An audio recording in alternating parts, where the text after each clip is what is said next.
이번에는 트럼프 행정부의 웨스팅하우스 115조 원 투자 협약이 한수원 웨스팅하우스 간 조인트 벤처에 미치는 영향을 분석해 보려고 합니다. 사전 알림 꼭 확인해 주시기 바랍니다. 먼저 핵심 판단으로는 조인트 벤처 논의는 무산되지 않았으며 오히려 추진 동력이 강화될 전망입니다.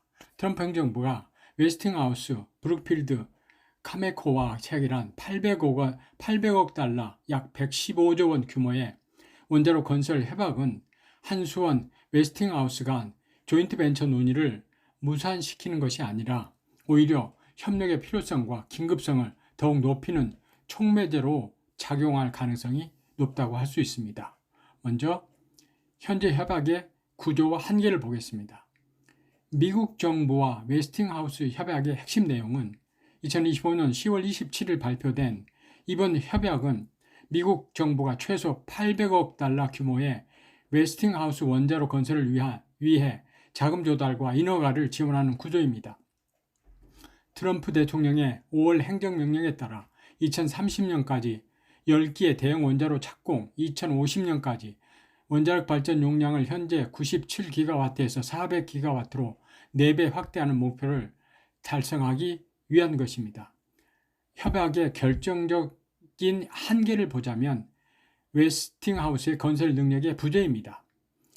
이 협약이 한수원 조인트 벤처 논의를 무산시키지 못하는 가장 중요한 이유는 웨스팅하우스가 원자로 설계 기술은 보유하고 있으나 실제 건설 능력, EPC 역량은 거의 없다는 점입니다. 1979년 스리마일 아일랜드 사고 이후 미국은 신규 원전 건설을 거의 중단했고 웨스팅하우스는 2017년 파산보호 신청 이후 팹리스 기업으로 전환했습니다.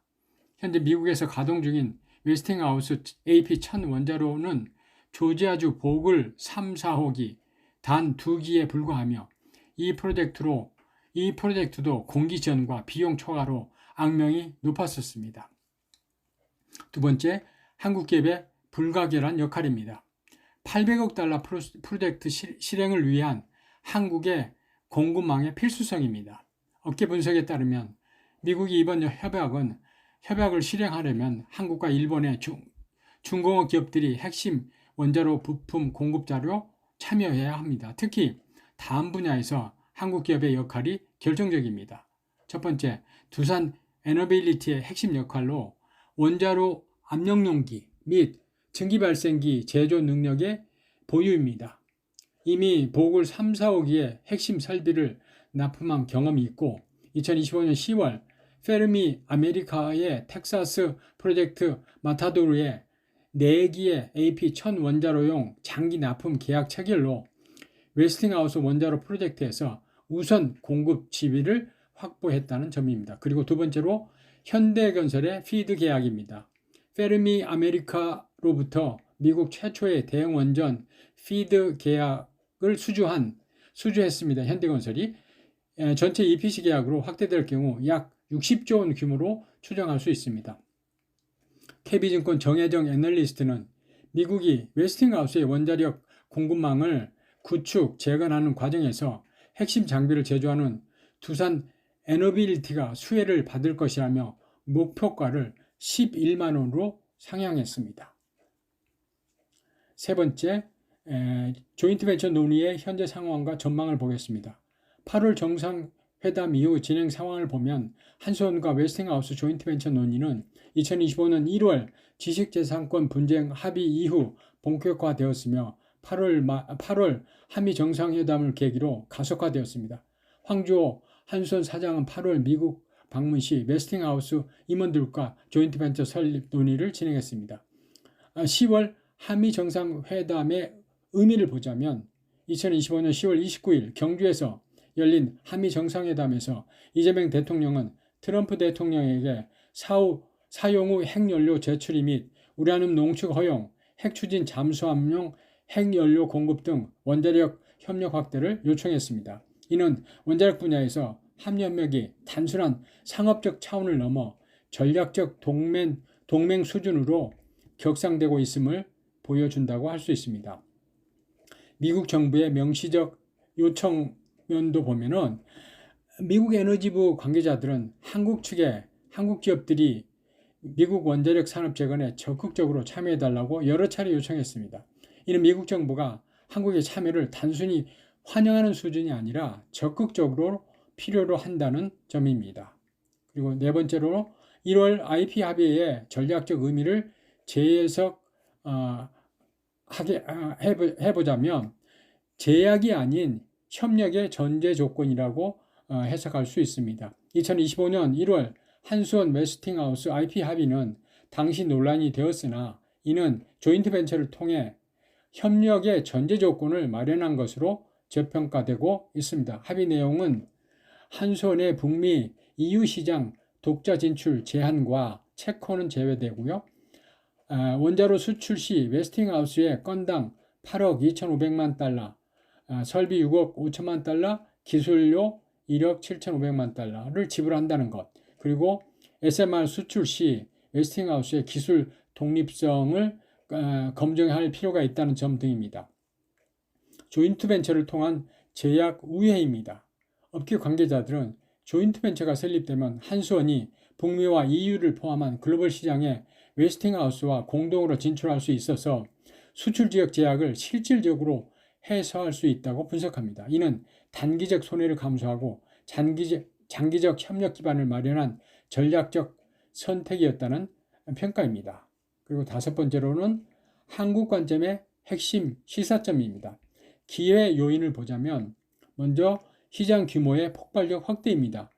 미국만 2050년까지 300기의 대형 원자로 건설 계획, 글로벌 원자력 시장은 향후 10년간 1,000조 원 규모가 될 것이라고 전망합니다. 두 번째, 한국 기업의 독점적 지위로서 AP1000과 APR1400 모두 제조 가능한 두산 에너빌리티, 그리고 건설 경험이 풍부한 현대건설 등은 대체 불가능한 파트너라는 점입니다. 그리고 세 번째로는 SMR 시장의 진출입니다.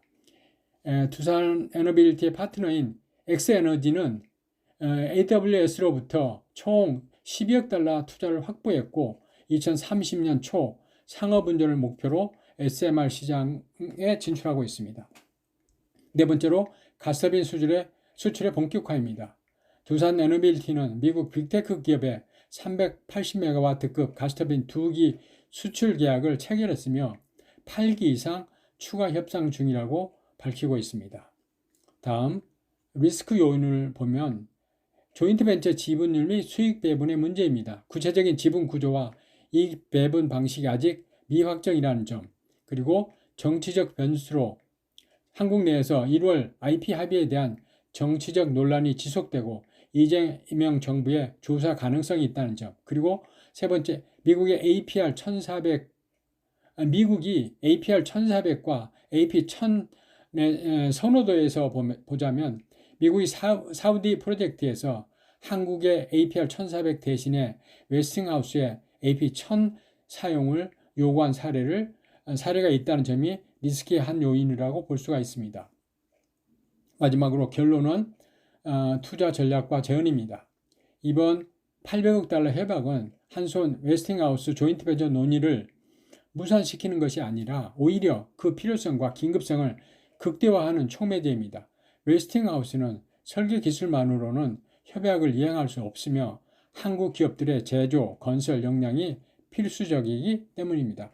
투자 관점에서의 핵심 포인트는 먼저 두산 에너빌리티는 이미 페르미 프로젝트에서 장기 납품 우선권을 확보했고 웨스팅하우스 공급망 재건의 최대 수혜가 예상되며 이로써 KB증권에서는 목표가를 11만원, 현재가 대비 약 34% 상승 여력을 제시했으며 두 번째, 현대건설은 미국 원전 피드 계약에서 EPC 계약으로 확대 시 수십조 원 규모 수주가 가능하다는 점, 그리고 한수원의 조인트 벤처 가시화 시점은 2025년 말에서 2026년 초로 예상되며 조인트 벤처 설립 발표 시 관련 기업 주가에 긍정적 촉매 작용을 할 것이라고 전망합니다.